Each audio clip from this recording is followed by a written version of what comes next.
Stora, and today I'm going to show you how I painted this cute little cuddly polar bear. This is obviously not a realistic interpretation. This is, you know, meant to look more like just cute and cuddly, more like cartoonish. But I did want to point out one thing. My only regret is that this is an older, much older little bear I did.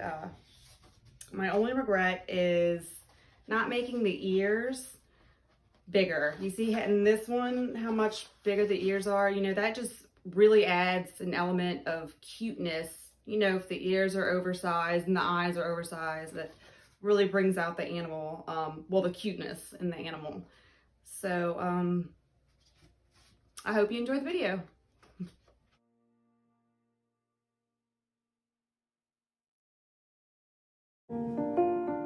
Okay, so most of this video is of me making small, short, quick brush strokes just like this for the fur. The fur is so important, especially on an animal like this. So first I wet the area that I'm working with in a very light color. Then I come back with a slightly darker color and paint the fur. Then, with an even darker color, touch the ends of some of the fur and maybe add a few more strokes of hair. This makes the fur look more natural and realistic.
So for shadows, like under his arms right here, while the paper's still wet, I'm going to drop in a darker color. Let that spread out a bit and then come right back in with a darker color than the previous one.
Okay, so now that the initial layer of fur is dry, I'm gonna go back and dry brush some more fur on top, and this will add more detail and texture and ultimately allow for a much more interesting look.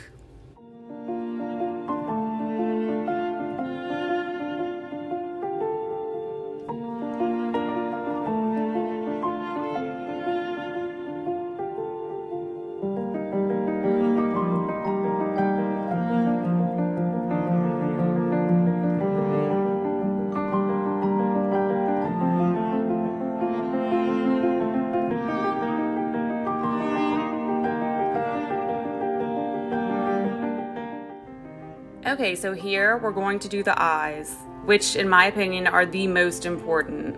So first you're gonna wet both of the eyes with clean water. Then you're gonna drop in color and spread it around, especially where the pupil will be. Then add a much darker color on top of that. Then, like I'm doing now, add clean water to the opposite side to reserve the light areas. This is so that the dark colors can't completely overtake the entire eye area and you get contrast and interest and not just flat eyes.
Okay, so right here I am painting the pupils, and then I decide that I do not like the way they're looking. They're just too big, and I normally just do like a few little specks to indicate that that's where the pupil is.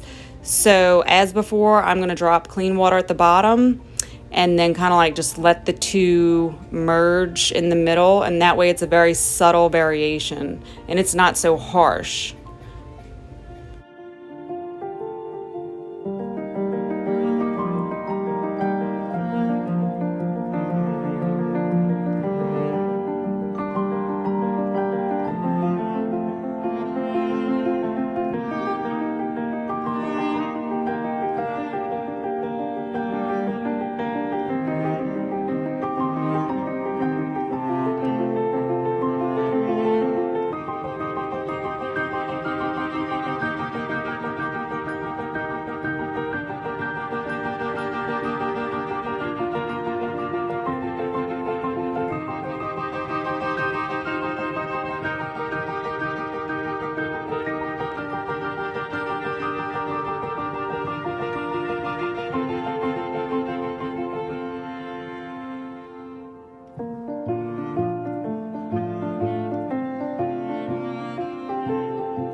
So finally now I'm painting the pupils, which is going to be a few little circles in the center, more at the top.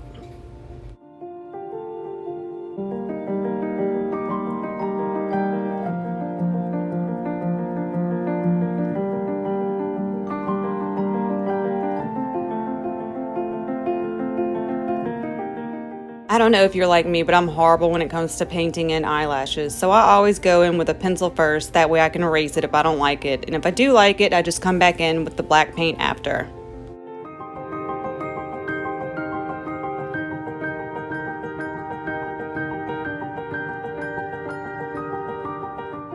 Okay, so right here is the highlights of the eyes. And it's best to stick with only two, and then also have them on the same side. So either choose top or bottom. And see right here, I'm kind of like mixing it up. And honestly, I messed up on the eyes in that respect. I wish I would have done it differently. So that's just something to keep in mind. Right here, I'm going back in and doing white highlights, which is extremely important in this case. It adds so much interest and detail and makes the fur look a lot more natural and realistic.